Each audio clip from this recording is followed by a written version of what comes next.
दोस्तों आज की इस वीडियो में हम बात करेंगे पाकिस्तान, चीन और रूस की मुश्तरका हिकमत अमली के बारे में, जिसकी वजह से अमेरिका और भारत को इस खित्ते में नाकामी का मुंह देखना पड़ रहा है।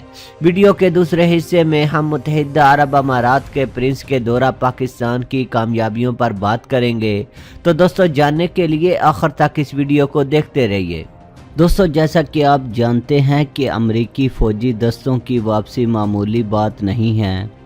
ये बात अमेरिका की संजीदगी को भी ज़ाहिर करने लगी है कि वो फ़ौजियों की बाहिफाजत वापसी का ख्वाह है।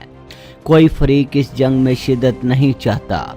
पूरी दुनिया पाकिस्तान की ताकत को मानती है। जब से अमेरिका ने पाकिस्तान को नाराज़ किया है, इसका अपना बोरी बिस्तरा गोल हो गया है। अमेरिका ने भारत पर इन्हिसार किया था कि वो इस जंग में इसकी मदद करेगा, लेकिन भारत ने फ़ायदा लेना सीखा है, फ़ायदा देना नहीं। सिवाय भारत के सारे ममालिक अमेरिकी मौजूदगी और असर व रसूख को ख़त्म करना चाहते हैं। हमसाया ममालिक ईरान, रूस, पाकिस्तान और चीन और दूसरे तमाम ममालिक अमेरिकी अफवाज का इनखला चाहते हैं, मगर ये वापसी हकीकी होनी चाहिए। अमेरिकी इंतज़ामिया ने फ़ौजी इनखला का ऐलान तो कर दिया, दूसरी जानिब वस्ती एशिया पर अपनी धाक बैठाने के अज़म से पीछे न हटने का भी इशारा दिया है। अमेरिका, भारत और चीन के दरमियान तनाज़ात बढ़ते ही जा रहे हैं। मसला सिर्फ वाशिंगटन या बीजिंग के दरमियान तजारत का नहीं, कई और भी हैं। ख़ास तौर पर जब अमेरिका ने ताइवान की एहतजाजन हमायत की थी। चीनी सदर शी जिनपिंग ने पहले ही अपनी अस्करी क़यादत और पार्टी रहनुमाओं को एतमाद में लिया हुआ है कि अगर अमेरिका कोई भी शिद्दत पसंद इकदाम उठाएगा तो इसका न सिर्फ डट कर मुकाबला किया जाएगा, बल्कि इसे सबक भी सिखाया जाएगा। माहिरीन का कहना है कि भारत, जो इस वक्त चीन के खिलाफ अमेरिका का इत्तेहादी बना है, इसको इस इत्तेहाद से बड़ा नुकसान उठाना पड़ सकता है। अमेरिका चीन और रूस को अपना सबसे बड़ा हरीफ करार दे चुका है। चीन ने 3 कैनेडियन नज़ाद अफराद को कानून की पासदारी ना करने पर तहवील में ले लिया, जिसके रद्द-ए-अमल में कनाडा ने इलेक्ट्रॉनिक्स की आलमी कंपनी के मालिक मिंग वाजू को गिरफ्तार किया। जवाब ये बनाया गया कि उन्होंने ईरान पर अमेरिकी पाबंदियों की खिलाफ वर्जी की है और इनकी कंपनी के प्रोडक्ट्स को अमेरिका में बैन कर दिया गया। माहिरीन का कहना है कि चीन खुलकर जंग अजीम का ऐलान या बराह रास्त लड़ने पर आमादगी ज़ाहिर नहीं करना चाहता, मगर अमेरिका और भारत के साथ खुफिया तौर पर दो हाथ करने पर मुस्तरब है। चीन की पहली तरजीह हमसाया ममालिक से रवाबत अच्छे करके अमेरिका के इस इलाके पर असर व रसूख को ख़त्म करना है, जिस पर चीन और पाकिस्तान मिलकर काम कर रहे हैं। इस वक्त पाकिस्तान चीन के साथ है और चीन भी पाकिस्तान से मुकम्मल तावन कर रहा है। चीन और पाकिस्तान खित्ते में अपना असर व रसूख बढ़ा रहे हैं और काफ़ी हद तक कामयाब भी हो चुके हैं। इसके अलावा रूस भी पाकिस्तान और चीन से मिलकर काम कर रहा है। अमेरिका और इसके इत्तेहादी अपनी साख को बरकरार रखने और इलाके पर अपनी गिरफ्त मजबूत करने के लिए इक़दामात कर रहे हैं और सर जोड़े बैठे हैं। चीनी और अमेरिकी तनाज़ात खित्ते में परेशान कुन हालात पैदा किए हुए हैं। 2 बड़ी ताकतों की लड़ाई यकीनन कोई खुशी की खबर नहीं। चीन शुमाली कोरिया पर लगी पाबंदियों पर नरमी को संजीदगी से देख रहा है, वहीं शुमाली चीनी समंदर पर असल तवज्जो मरकूज़ भी किए हुए है। 2 दहाइयों से चीन और अमेरिका के लिए ये मसला दर्द सर बना हुआ है। दोनों तरफ के जहाज़ इस इलाके में गश्त करते रहे हैं।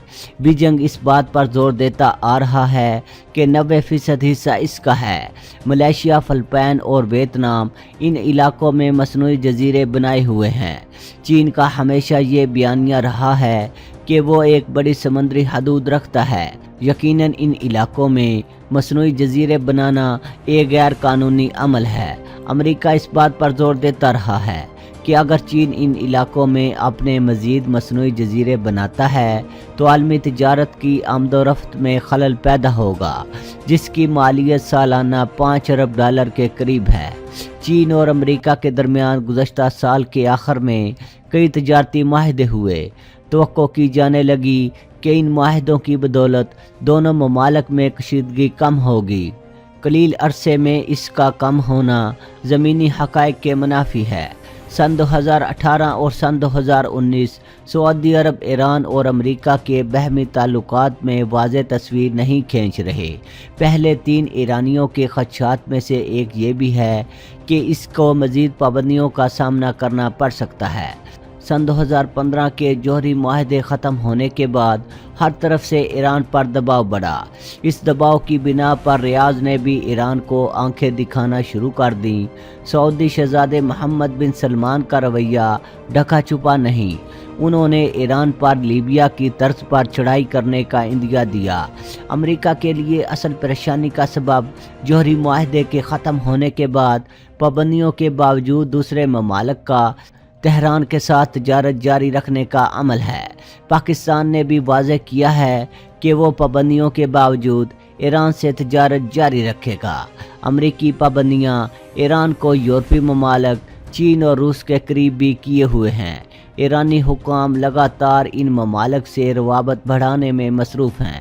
ایران کسی بھی جارحیت کا منہ توڑ جواب دینے کے لیے بیانات داغ چکا ہے۔ ایران اور سعودی عرب پراکسی جنگ جاری رکھے ہوئے ہیں۔ یہ ایک خطرناک صورتحال ہے۔ حوثیوں کے میزائل سعودی عرب کے شہری علاقوں اور سمندر میں ان کے جہازوں کو نشانہ بناتے ہیں۔ اب یہ معاملہ پیچیدہ ہوتا جا رہا ہے۔ گزشتہ سال قتل ہونے والے صحافی جمال کے بعد کی صورتحال، امریکہ کا سعودی عرب پر دباؤ اور سعودی عرب پر تنقید ایران کے لیے نئی بات تھی۔ حالات نئی سمت کی طرف جاتے دکھائی دے رہے ہیں۔ پاکستان سعودی عرب اور ایران کے درمیان کشیدگی کم کرانے کے لیے مکمل کوشش کر رہا ہے، کیونکہ اس وقت اتحاد قائم کرنے کی سخت ضرورت ہے اور دشمن اس سے فائدہ اٹھا رہا ہے۔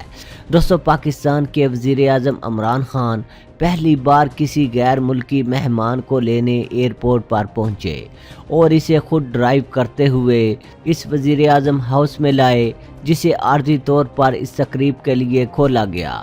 اب کوئی لاکھ فکرہ بازی کرے کہ کشکول جو بھروانا تھا اس لیے راہوں میں بچھے جا رہے ہیں، مگر یہ ایک ایسا اقدام ہے جسے قدر کی نگاہ سے دیکھنا چاہیے۔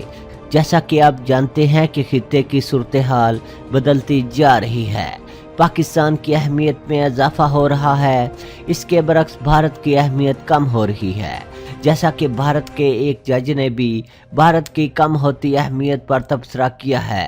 امریکہ کو احساس ہو چلا ہے کہ اسے بہت کچھ کرنا ہے، جس میں پاکستان کو آن بورڈ رکھنا اس کی مجبوری ہے۔ ماہرین کا کہنا ہے کہ یہ درست ہے کہ متحدہ عرب امارات کے ساتھ اگرچہ ہمارے بہت سے باہمی مفادات ہیں، تاہم ان میں بعض تحفظات پیدا ہو سکتے ہیں۔ صرف یہ نہیں کہ گوادر کی بندرگاہ ایک وجہ ہے، یہ کہا جا رہا ہے کہ یہ دبئی کی حریف ثابت ہو سکتی ہے۔ ایران کا بھی یہی معاملہ ہے، وہ چابہار میں گوادر کی حریف بلکہ رقیب بندرگاہ بنانا چاہتا ہے۔ خیر، متحدہ عرب امارات کے ولی عہد کا دورہ پاکستان بڑی اہمیت کا حامل ہے۔ متحدہ عرب امارات نے پاکستان کی معیشت کو مضبوط کرنے کے لیے $3 ارب کا پیکج دینے کا فیصلہ کر لیا ہے۔ متحدہ عرب امارات کے ولی عہد کے دورہ پاکستان سے دونوں ممالک کے تعلقات مزید مضبوط ہوں گے۔ جیسا کہ آپ جانتے ہیں کہ ولی عہد کے استقبال کے لیے عمران خان خود ایئرپورٹ پر موجود تھے۔ انہیں 21 توپوں کی سلامی بھی دی گئی۔ ولی عہد کے ساتھ متحدہ عرب امارات کی آرم فورسز کے ڈپٹی سپریم کمانڈر بھی تشریف لائے۔ ان کا کہنا تھا کہ یہ دورہ پاکستان اور عرب امارات کے درمیان اعتماد کا ایک بڑا اظہار ہے اور متحدہ عرب امارات پاکستان کا ہر مشکل میں ساتھ دے گا۔ دونوں ملکوں نے تجارت کو مزید بڑھانے پر بھی اتفاق کیا۔ دونوں ملکوں نے دفاع پر ایک دوسرے کے ساتھ تعاون پر اتفاق کیا۔ اس کے علاوہ دونوں ملکوں نے افواج کی ٹریننگ، مشترکہ فوجی مشقیں اور دفاعی ہتھیاروں کی پروڈکشن میں تعاون پر اتفاق کیا ہے۔ ماہرین کا کہنا ہے کہ متحدہ عرب امارات کے ولی عہد کا یہ دورہ بہت کامیاب رہا اور انہوں نے پاکستان سے ہر قسم کے تعاون کی یقین دہانی کرائی۔ पाकिस्तान दिफा के मामले में मुत्तहिदा अरब अमारात से तावन करेगा और इनकी अफवाज को जदीद दौर के मुताबिक ट्रेनिंग देगा। इस मौके पर अरब अमारात ने पाकिस्तान के ऑयल एंड गैस सेक्टर में इन्वेस्टमेंट करने का भी ऐलान किया है। दोस्तों आज के लिए इतना ही। दोस्तों वीडियो पसंद आने की सूरत में चैनल को सब्सक्राइब करना और वीडियो को लाइक एंड शेयर करना ना भूलिएगा। अपना बहुत सा ख्याल रखिएगा। अल्लाह हाफिज़।